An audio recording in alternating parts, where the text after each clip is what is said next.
Good day. Today we're going to look at direct variation application and inverse variation applications over these two pages. So the first part we're going to be looking at is finding the constant of variation for direct variation. Let's look at number 2. The gallons of water used to take a shower vary directly with the number of minutes in the shower. If an 8-minute shower uses 48 gallons of water, find the constant of variation. Depending on how much time I'm in the shower will give me how many gallons of water I'm using. This is the key to these problems. I need to identify my independent and my dependent variable. So, in this one I have time in minutes. I don't like the way that looks.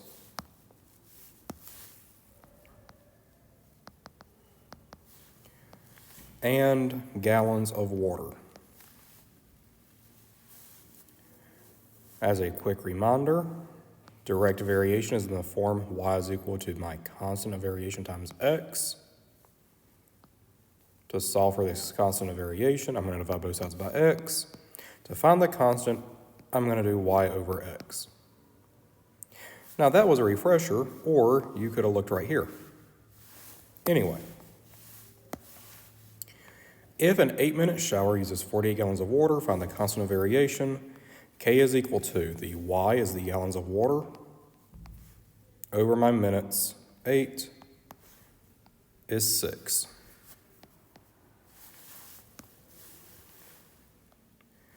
K equals 6 is my final answer for this problem.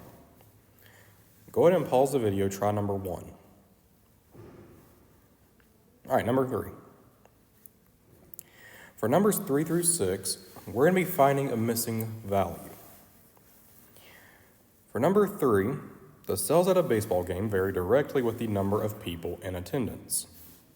If the sales for a game are $12,000 with 800 people, determine how many people must attend for a game to be $15,000.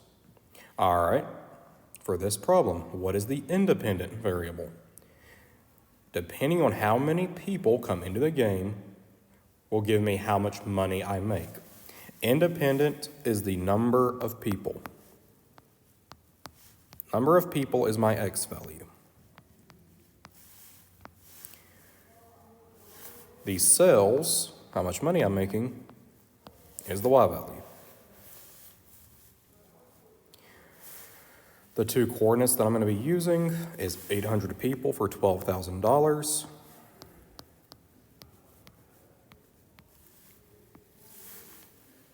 How many people? So I don't know the x value, question mark, for $15,000. Okay, from here, I know that to get my constant of variation is y over x. So I'm going to say 12,000 divided by 800 is equal to 15,000 divided by my question mark. From here, I'm going to reciprocate both to make this easier for myself.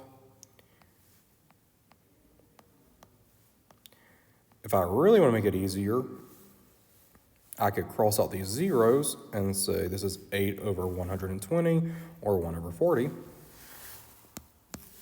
I'm not going to do that, but I just wanted to show you that you could. Question mark over 15,000.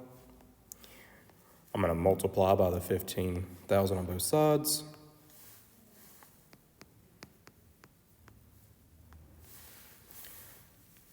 So question mark is equal to 15,000 times 800 over 12,000.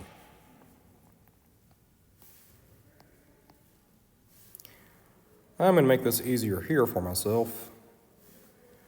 This should be 1,000 people.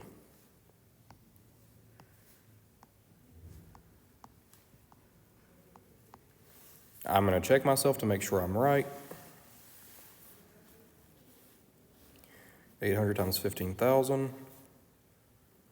And it is going to be right, divided by 12,000. So we do have 1,000 people. Now I do want to show you how you could use Desmos on this problem. If you can set up the equation here, you can use Desmos to solve it. Here's how. 12,000 divided by 800 is equal to 15,000 divided by, okay, this is my variable, the question mark, I'm going to put x for Desmos. Instead of equal, minus parenthesis.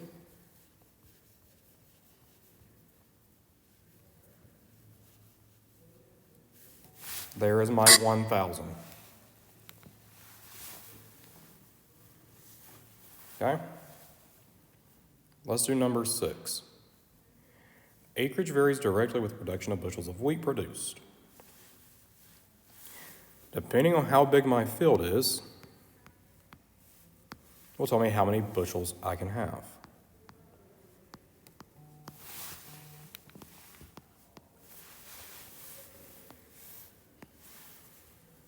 All right, 20-acre field, I have 300 bushels.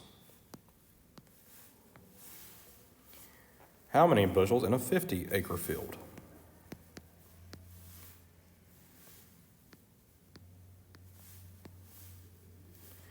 All right, for this problem, I'm going to have 300 over 20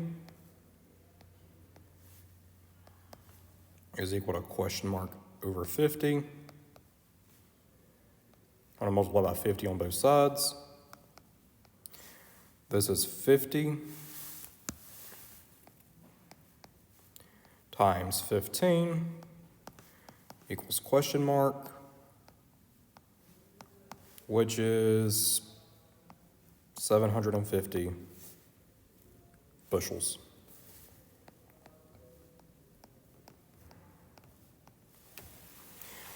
And once again, you can use Desmos, but there's our answer. I would encourage you to pause the video, make sure you've tried number 1, 4, and 5.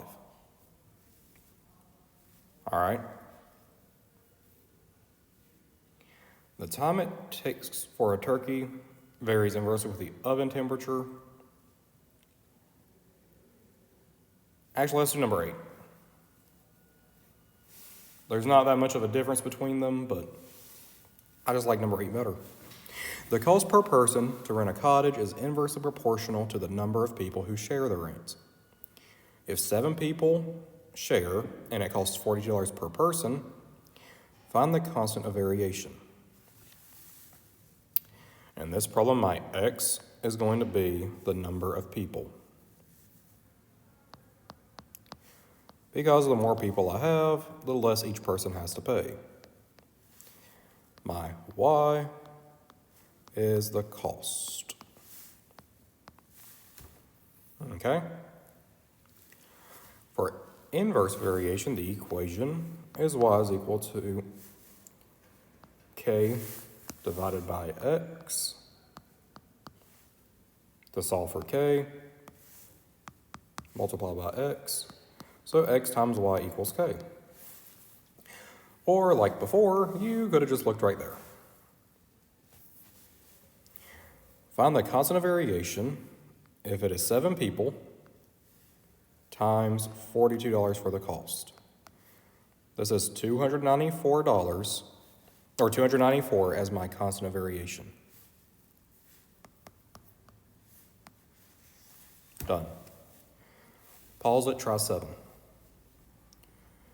9 through 12 is finding the missing value for inverse variation. Number 9, time traveling varies inversely with average speed. This isn't time traveling going back in time, this is the time it takes to travel. Anyway, a train travels between 2 cities in 3 hours at an average speed of 65 miles per hour. How long would it take it at an average speed of 78 miles per hour? And this one, my x value is going to be the speed I'm traveling. And my y is going to be the time it takes me to get there. Okay? At 65 miles per hour, it takes 3 hours. At 78 miles per hour, we're going to find how long it takes. 65 times 3 is equal to 78 times y divided by 78.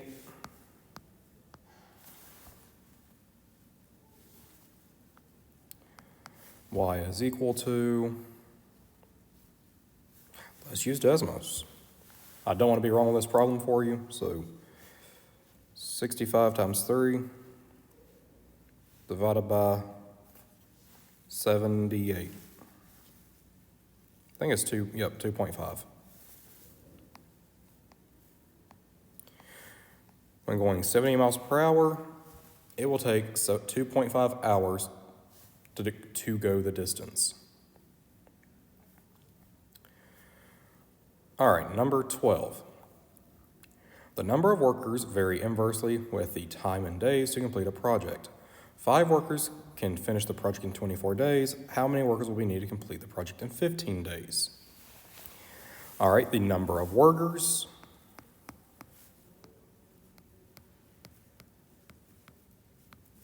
determine the time it takes.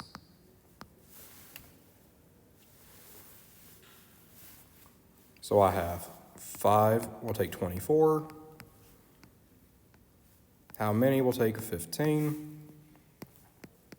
5 times 24 equals question mark times 15. I'm going to divide both sides by 15. Question mark is going to be equal to 8 workers. Pause the video and try numbers 10 and 11. Okay, here's the answer key. And this is all that I have for you today. Something I do want to point out, if you look at number 6 on the answer key, personally, I don't like the way it's set up on here because it gives bushels as the x value. For these problems, it actually does not matter which one you label as x and y. If you're solving to find a missing value, it doesn't make any difference.